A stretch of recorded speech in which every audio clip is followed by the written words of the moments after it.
Oh my actual god. I did not think it was possible for Pokemon Unite to top the prize machine. But little did I know, was there another demon waiting to arise while all of us had our guards down. And oh boy, this actually frightens me with how blatantly obvious they are with their predatory practices now. There is a brand new Treasure Chest Challenge event featuring the brand new Sylveon Holowear, and people are saying that this is Pokemon Unite's worst it's ever been in the history of the game. The amount of greed and predatory practices with this event makes the prize machine look like small potatoes. I suppose I should explain this, huh? Not like I want to. I feel disgusted even looking at this, but it's my job, so here we go. Along this event, every time you log in once or participate in a battle, you earn a treasure chest. And with that treasure chest, you can open it to have a chance at receiving this brand new Sylveon Holowear. You want to put like 5 asterisks next to that because, oh my god, there's so many catches to this, it's not even funny. Let's just start off with, the odds of getting this thing. 0.02% chance of getting this Holowear. 1 in 5,000. 1 in 5,000.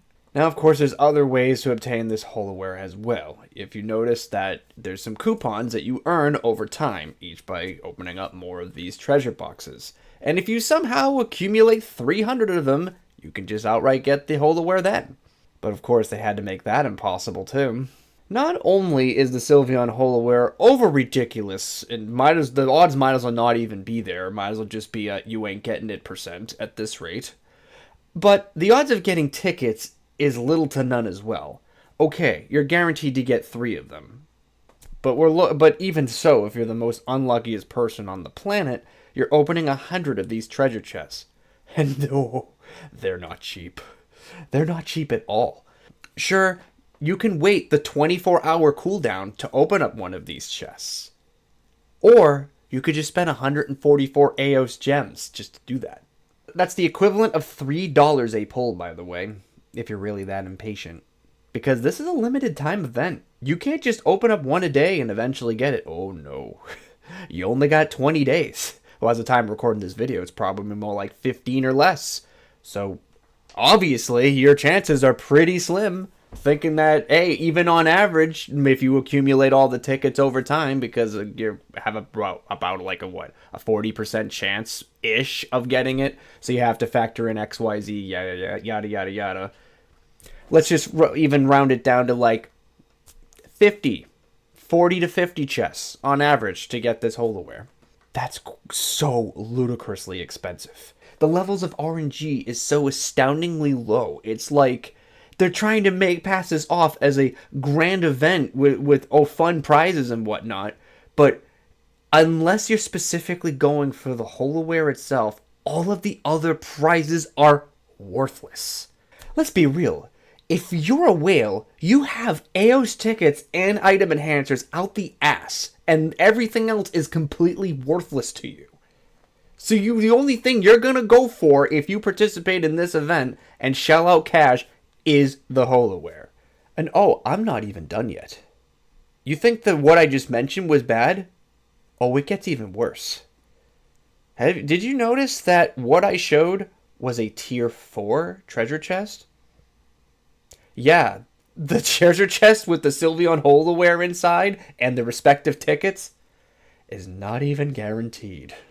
Oh no, that specific treasure box has a 10% chance of appearing. There's 3 other levels, level 1, 2, and 3, going from 40%, 30%, and 20% respectively.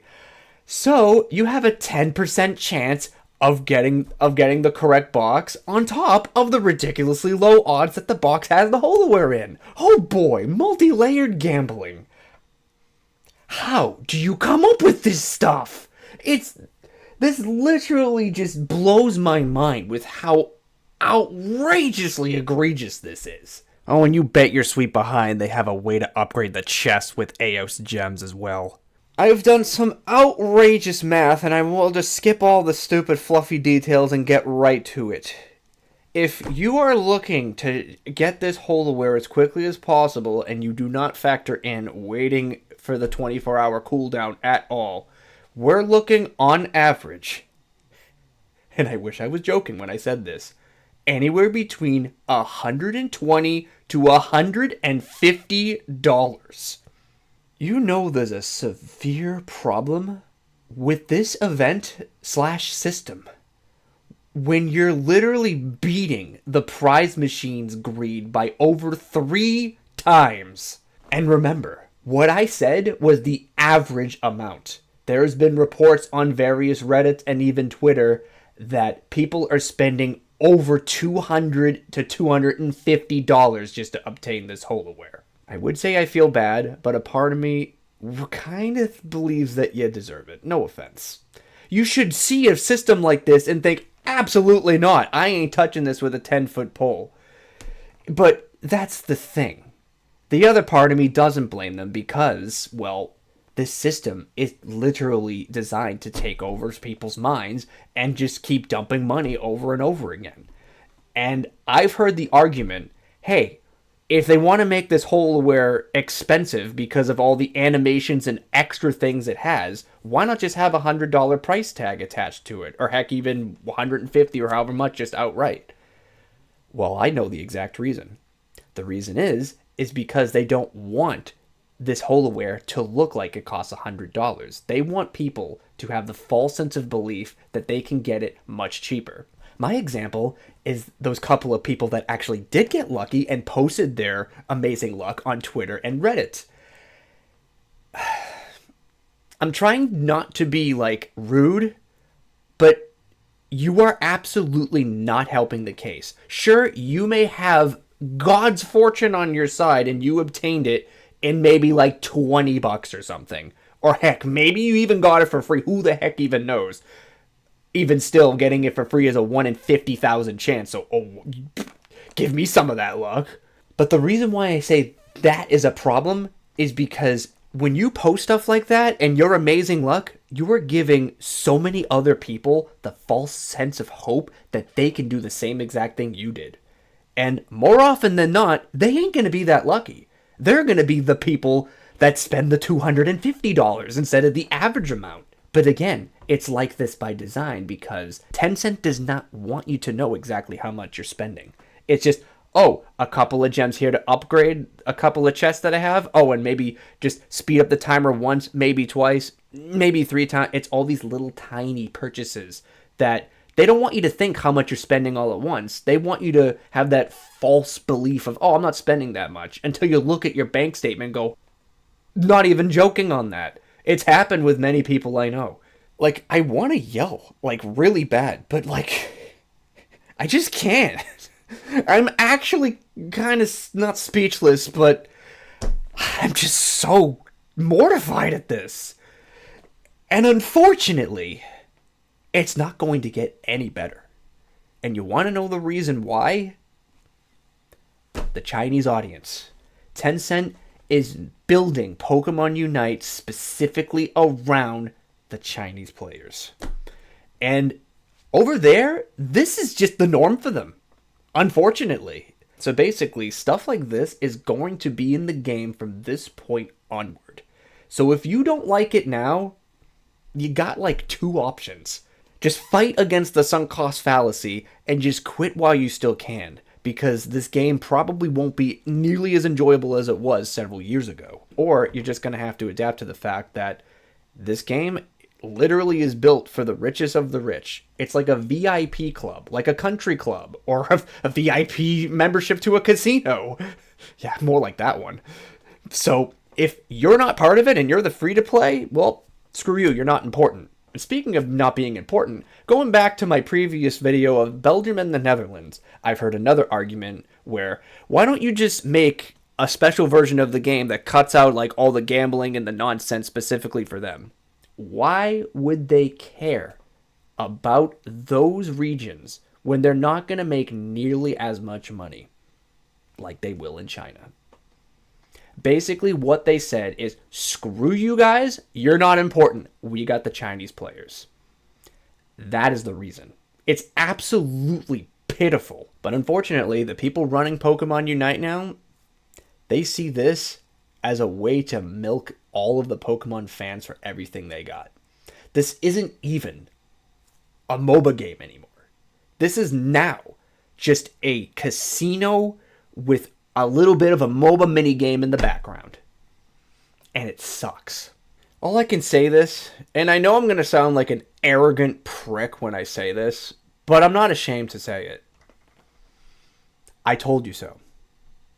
I told all of you so many years ago that this is where the game would possibly head in several years after its release.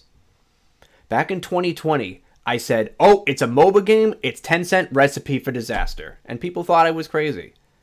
And then you guys had me with the first year. It was actually a fun game, and everything was pretty generous and lowball for the most part. But once that first $40 skin came out, game over. I knew from that point onward, everything was going to go downhill fast.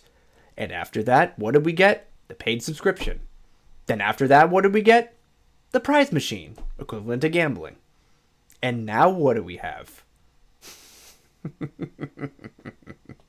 I do appreciate people now finally opening up their eyes and seeing Tencent's true intentions of this game. But even doing boycotts now, it's too little too late. Even if every single person boycotted and quit the game, it's not going to matter. Because once the Chinese version releases, I can guarantee they're going to make more money in that country alone, more than every other place in the world combined. So if anything, if you're going to boycott the game, do it for yourself. Because this game just is not enjoyable anymore. They're more focused on making these stupid, predatory practices more so than patching the darn characters. Isn't it quite funny how when a new character comes out, 9 out of 10 times they're broken and they don't get patched until weeks later? But all of these things that you can participate with that has to do with spending your AO's gems, they work perfectly fine, don't they? Imagine that. But again, you have two choices, and two choices alone. Either put up, shut up, and pay up, or finally move on from this damn game. I did the same thing with Pokemon Go because I couldn't find enjoyment no matter how hard I tried to squeeze the fun out of it. But in reality, it was an addictive game that took over my life and ruined my mental health. And the moment I quit that, it was like a breath of fresh air. Sometimes it's not easy to quit what you've been doing for so long because it's literally giving away a big chunk of your life and it's hard to move on. I get that. That's what sunk cost fallacy is. You don't want to give up everything you invested. But sometimes the investment just ain't worth it anymore. And sometimes you just gotta know when enough is enough.